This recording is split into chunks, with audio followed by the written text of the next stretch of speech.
వరంగల్ వెళ్దాం. వరంగల్లో మరిన్ని అప్డేట్స్ అందించేందుకు మా ప్రతినిధి కేకే సిద్ధంగా ఉన్నారు. కేకే, మనం చూసాం నల్గొండలో బ్యాలెట్ పత్రాలకు సంబంధించిన రచ్చగొడను మనం చూస్తున్నాం గత 2 రోజులుగా. సో అవన్నీ ఇలాంటి సమస్యాత్మక ప్రాంతాలను ఎన్ని గుర్తించారు, అక్కడ ఎలాంటి ఏర్పాట్లు చేశారు కేకే? ఎస్ మాధవి, ఉమ్మడి వరంగల్ జిల్లాలో ఉన్నటువంటి 6 జిల్లాల పరిధి లోపల మొత్తం 27 మండలాల లోపల 564 గ్రామ పంచాయతీలకు 2వ విడత లోపల ఎన్నికలు నిర్వహిస్తున్నటువంటి పరిస్థితి ఉంది. ఇప్పటికే ఉమ్మడి వరంగల్ జిల్లాలో ఉన్నటువంటి 6 జిల్లాల పరిధి లోపల 56 గ్రామ పంచాయతీలు ఏకగ్రీవం అయితే, ఒక గ్రామం లోపల మాత్రం పోలింగ్ ను అధికారులు పూర్తిగా నిలిపివేసినటువంటి పరిస్థితి. 507 గ్రామ పంచాయతీలకు అదేవిధంగా మొత్తం 1686 మంది అభ్యర్థులు రంగంలోకి దిగి తమకు సంబంధించినటువంటి అదృష్టాన్ని పరీక్షించుకుంటున్నటువంటి సిచ్యువేషన్ ఉంది. మొత్తం 4937 వార్డులకు గాను 917 ఏకగ్రీవం అయితే 4020 వార్డులకు ప్రస్తుతం ఎన్నికలు నిర్వహిస్తున్నటువంటి పరిస్థితి ఉంది. రాష్ట్రంలోనే అత్యంత విశేషంగా అలంకరించినటువంటి అత్యంత విశేషణాత్మకమైనటువంటి పోలింగ్ కేంద్రంలో ఉన్నాము. మొత్తం అంటే రాష్ట్రం లోపల వరంగల్ జిల్లా లోపల మొత్తం 8 గ్రీన్ పోలింగ్ కేంద్రాలను అధికారులు ఏర్పాటు చేస్తే ప్రస్తుతం గీసుగొండ మండలంలో ఉన్నటువంటి గ్రీన్ పోలింగ్ స్టేషన్ లోపల మనం ఉన్నాం. రాష్ట్ర వ్యాప్తంలో అత్యంత ఆకర్షణీయంగా ఈ గ్రీన్ పోలింగ్ స్టేషన్ ని కలెక్టర్ సత్యశారద నేతృత్వం లోపల దీన్ని అలంకరించినటువంటి పరిస్థితి ఉంది. ఓటర్లను ఆకట్టుకునే విధంగా అదేవిధంగా పూల బొకేలు హరితహారంతో మొత్తం అంటే హరితవనంలా తీర్చిదిద్దినటువంటి ఈ పోలింగ్ కేంద్రంలోకి ఓటరు రాగానే అత్యంత ఆకర్షణీయంగా కనబడేటువంటి పోలింగ్ కేంద్రం ఇది. వరంగల్ జిల్లాలో ఉన్నటువంటి గీసుగొండ మండలం లోపల మొత్తం ఈ పోలింగ్ కేంద్రం ఉన్నటువంటి పరిస్థితి ఉంది. ఇక ఎన్నికలకు సంబంధించిన విషయానికి వస్తే 4020 వార్డులకు ఎన్నికలు జరిగితే అందులో 9874 మంది అభ్యర్థులు మొత్తంగా కూడా ఇప్పుడు తమ అదృష్టాన్ని పరీక్షించుకుంటున్నటువంటి సిచ్యువేషన్ ఉంది. పోలింగ్ కేంద్రాల లోపల ఇప్పటికే BNS 163 సెక్షన్ పూర్తిగా అమల్లో ఉన్నటువంటి పరిస్థితి మనకు కనిపిస్తుంది. హనుమకొండ జిల్లాలో ఉన్నటువంటి పరకాల, అసన్పర్తి, ఐనవోలు, ధర్మసాగర్, వేలేరు మండలాల లోపల అదేవిధంగా వరంగల్ జిల్లాలో ఉన్నటువంటి సంగం, గీసుగొండ, దుగ్గొండి, నల్లబెల్లి మండలాల్లో, జయశంకర్ భూపాలపల్లి జిల్లాలో ఉన్నటువంటి చిట్యాల, టేకుమట్ల, భూపాలపల్లి, పలిమెల, ములుగు జిల్లాలో ఉన్నటువంటి వెంకటాపురం, ములుగు, మల్లంపల్లి, అదేవిధంగా జనగామ జిల్లాలో ఉన్నటువంటి తరిగొప్పుల, నెర్మెట్ట, జనగామ, బచ్చన్నపేట మొత్తంగా కూడా అదేవిధంగా మహబూబాబాద్ జిల్లాలో ఉన్నటువంటి 6 గ్రామ పంచాయతీలకు ఎన్నికలు నిర్వహిస్తున్నటువంటి పరిస్థితి ఉంది. 2వ విడత లోపల గ్రీన్ పోలింగ్ కేంద్రాలైనటువంటి అందరినీ ఆకట్టుకుంటున్నటువంటి పరిస్థితి ఉంది. వరంగల్ జిల్లా కలెక్టర్ సత్యశారద నేతృత్వం లోపల మొత్తం 4 మండలాల్లో 8 గ్రీన్ పోలింగ్ కేంద్రాలను ఏర్పాటు చేశారు. గీసుగొండ మండలం లోపల గీసుగొండ, గంగదేవిపల్లి పోలింగ్ కేంద్రాలను ఆకర్షణీయంగా తీర్చిదిద్దితే అదేవిధంగా దుగ్గొండి మండలంలో ఉన్నటువంటి వెంకటాపూర్, దేశాయపల్లి పోలింగ్ కేంద్రాలను ఆకర్షణీయంగా తీర్చిదిద్దారు. నల్లబెల్లి మండలంలో ఉన్నటువంటి నల్లబెల్లి అదేవిధంగా నందిగామ పోలింగ్ కేంద్రాల్లో ఉన్నటువంటి పోలింగ్ కేంద్రాలను అత్యంత ఆకర్షణీయంగా తీర్చిదిద్దారు. సంగం మండలంలో ఉన్నటువంటి సంగం అదేవిధంగా మొండ్రాయి పోలింగ్ కేంద్రాలను తీర్చిదిద్ది మొత్తం ఆహ్లాదకరమైనటువంటి వాతావరణం లోపల ఓటు హక్కును వినియోగించుకునే విధంగా ఏర్పాటు చేశారు. మొత్తం పోలింగ్ కి సంబంధించి ఉమ్మడి వరంగల్ జిల్లాలో ఉన్నటువంటి 6 జిల్లాల్లో మహబూబాబాద్ అదేవిధంగా ములుగు, జయశంకర్ భూపాలపల్లి జిల్లాల్లో ఆయా ఎస్పీలు ఇప్పటికే మొత్తం కూడా భద్రతను పర్యవేక్షిస్తున్నారు, బందోబస్తును పర్యవేక్షిస్తున్నారు. జనగామ, హనుమకొండ అదేవిధంగా వరంగల్ జిల్లాలో మొత్తం వరంగల్ పోలీస్ కమిషనరేట్ పరిధిలో ఉంటాయి. వరంగల్ పోలీస్ కమిషనరేట్ పరిధి లోపల సిపి సన్ప్రీత్ సింగ్ బందోబస్తును పూర్తిగా పర్యవేక్షిస్తున్నటువంటి పరిస్థితి మనకు కనిపిస్తుంది. మొత్తం 1894 మంది పోలీసులు మొత్తం ఈ బందోబస్తు లోపల పార్టిసిపేట్ అవుతున్నారు.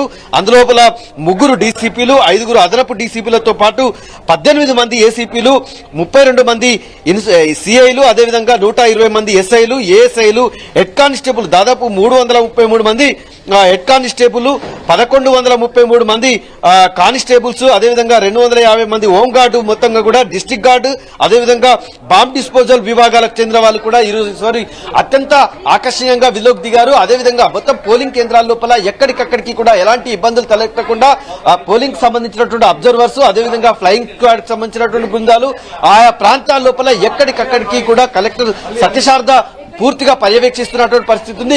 ఎలక్షన్ సంబంధించినటువంటి అబ్జర్వర్లు కూడా ఓటరు తను ప్రశాంతంగా ఓటు హక్కు వినియోగించుకునే విధంగా పోలింగ్ కేంద్రాల లోపల అన్ని ఏర్పాటు చేశారు. ఉదయం 7 గంటలకే సరిగ్గా పోలింగ్ అనేటువంటి ప్రారంభమైంది. వివిధ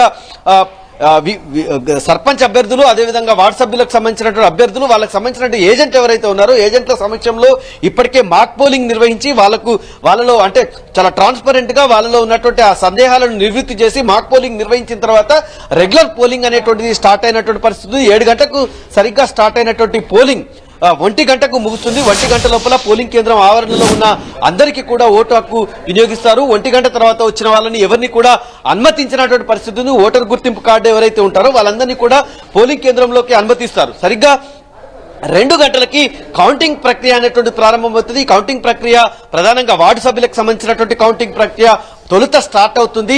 అంటే బ్యాలెట్ ద్వారా స్టార్ట్ అయ్యేటువంటి ఈ ఎన్నిక ఏదైతే ఉందో బ్యాలెట్ ద్వారా ఓటు హక్కు వినియోగించుకున్నటువంటి ఓటర్లకు సంబంధించినటువంటి బ్యాలెట్ పేపర్లను అన్నింటినీ కూడా కట్టలు కట్టిన తర్వాత వార్డు సభ్యులకు సంబంధించినటువంటి ఫలితాలను ముందుగా ప్రకటిస్తారు. ఆ తర్వాత సర్పంచ్ కి సంబంధించినటువంటి ఫలితాలను మొత్తంగా కూడా ప్రకటించిన తర్వాత వార్డు సభ్యులు ఎవరైతే ఎలక్ట్ అయినటువంటి వార్డు సభ్యులు ఉన్నారో వార్డు సభ్యులు సర్పంచ్ సమక్షం లోపల ఉప సర్పంచ్ ని ఎన్నుకునేటువంటి ప్రక్రియను అధికారులు మొత్తంగా కూడా శ్రీకారం చుట్టారు, పూర్తిగా కంప్లీట్ చేస్తారు. మొత్తం దాంతో పూర్తిగా ఎన్నికకు సంబంధించినటువంటి ప్రక్రియ పూర్తిగా అవుతుంది. వాళ్ళందరికీ కూడా సర్టిఫికెట్స్ కూడా ఇస్తారు. అంటే ఏదైతే ఎలక్ట్ అయినట్టు కరెక్ట్ గా సర్టిఫికెట్స్ కూడా ఇవ్వడంతో మొత్తం కూడా ఈ ప్రక్రియ పూర్తవుతుంది.